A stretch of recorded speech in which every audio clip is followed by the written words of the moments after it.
ਅੱਛਾ ਦੇ ਇੱਥੇ ਖਲਾਉਂ ਤੇਰੀ ਫੋਟੋ ਲਾਉਂ ਦੀ रिजल्ट आएगा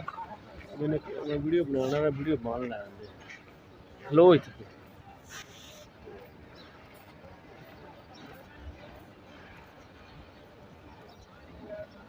चला रहा है तस्वीर बनाऊंगा